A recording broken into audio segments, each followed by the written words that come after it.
हम सब ने कभी ना कभी चोट लगने पर बैंडेज तो लगाया ही है ना? लेकिन क्या हो अगर मैं कहूँ कि घाव भरने का ये जो साधारण सा तरीका है वो पूरी तरह से बदलने वाला है?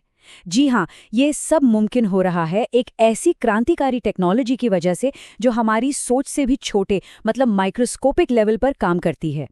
जरा सोचिए, एक ऐसी बैंडेज जो सिर्फ एक कवर न हो बल्कि एक एक्टिव हीलर हो, एक स्मार्ट हीलर जो खुद ब खुद आपको ठीक करे। यही वो सवाल है जो आज मेडिकल साइंस की दुनिया में हलचल मचा रहा है, और इसका जवाब वो नैनो टेक्नोलॉजी में छिपा है। तो आज की इस विश्लेषण में हम क्या क्या देखने वाले हैं। सबसे पहले हम समझेंगे कि घाव भरने की प्रक्रिया में असल में चुनौतियां क्या है। फिर देखेंगे कि नैनो टेक्नोलॉजी के ये छोटे छोटे योद्धा हमारी मदद कैसे कर रहे हैं। हम कुछ खास मेटल्स के बारे में भी जानेंगे और फिर कुछ बहुत ही एडवांस्ड नैनो स्कैफोल्ड्स को समझते हुए देखेंगे कि बैंडेज का भविष्य कैसा हो सकता है। ठीक है, तो चलिए शुरू करते हैं। पहली नजर में लगता है कि घाव भरना एक सीधी सादी प्रक्रिया है, चोट लगी, पट्टी बांधी और ठीक हो गया। पर असल में हमारे शरीर के अंदर ये एक बहुत ही कॉम्प्लेक्स और सधी हुई बायोलॉजिकल लड़ाई की तरह है। देखिए, किसी भी घाव को भरने के 4 मेन स्टेप्स होते हैं। सबसे पहले हीमोस्टेसिस, जिसमें खून का बहना रुकता है। फिर आता है इन्फ्लेमेशन, जिसमें हमारा शरीर सफाई का काम करता है। इसके बाद प्रोलिफरेशन में नए टिश्यूज बनने लगते हैं और आखिर में रीमॉडलिंग के दौरान वो टिश्यू और मजबूत हो जाता है। अगर इनमें से किसी भी स्टेप में कोई गड़बड़ हो जाए तो घाव ठीक होने में बहुत मुश्किल हो सकती है। तो फिर इन चुनौतियों से निपटा कैसे जाए? बस यहीं पर नैनो टेक्नोलॉजी एक गेम चेंजर की तरह सामने आती है। ये टेक्नोलॉजी इतने छोटे पैमाने पर काम करती है कि ये सीधे सेल्स के लेवल पर जाकर हीलिंग में मदद कर सकती है। तो सवाल उठता है कि ये नैनो मटेरियल्स हैं क्या? आसान भाषा में कहें तो ये एटॉमिक लेवल पर बनाए गए मटेरियल्स हैं।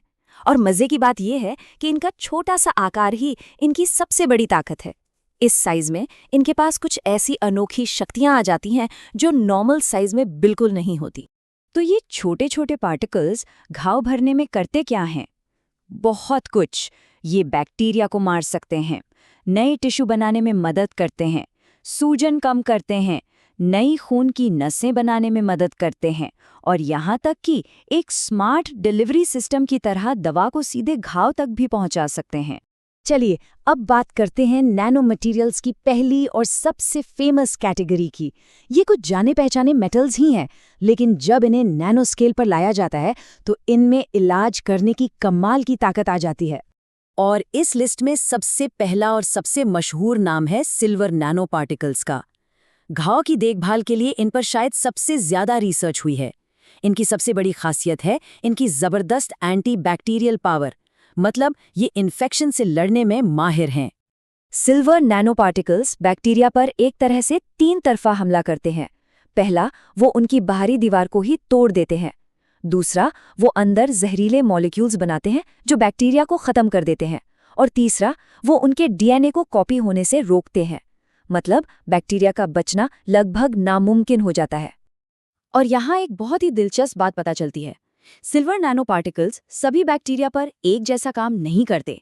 जैसा कि इस टेबल में दिख रहा है, ई कोलाई जैसे पतली दीवार वाले बैक्टीरिया पर इनका असर ज्यादा होता है।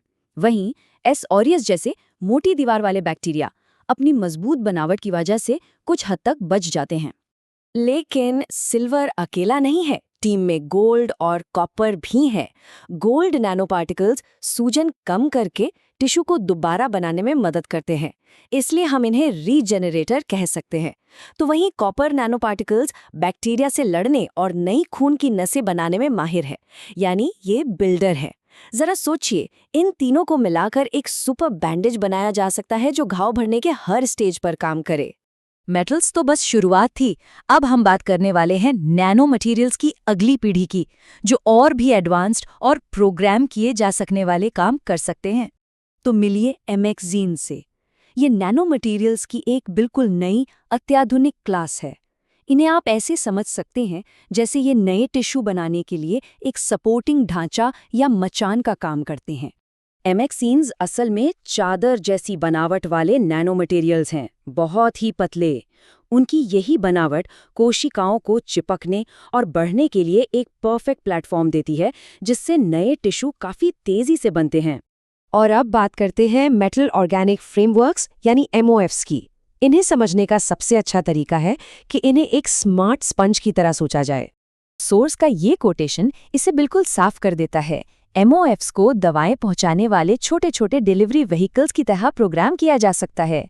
ये दवा को अपने अंदर भर कर रखते हैं और फिर धीरे धीरे बिल्कुल सही जगह पर छोड़ते हैं जहां उसकी ज़रूरत होती है। मॉफ्स में बहुत छोटे छोटे छेद होते हैं जिससे ये अपने अंदर काफ़ी सारी दवा लोड कर सकते हैं। इन्हें इस तरह डिज़ाइन किया जा सकता है कि दवा एक कंट्रोल्ड स्पीड से रिलीज़ हो, और सबसे अच्छी बात, ये हमारे शरीर के लिए पूरी तरह सुरक्षित है। तो अंत में इस टेक्नोलॉजी के भविष्य को समझना बहुत ज़रूरी है। इसमें कोई शक नहीं कि संभावनाएं बहुत हैं, लेकिन कुछ चुनौतियां भी हैं जिन पर हमें ध्यान देना ही होगा। हर टेक्नोलॉजी की तरह इसके भी दो पहलू हैं।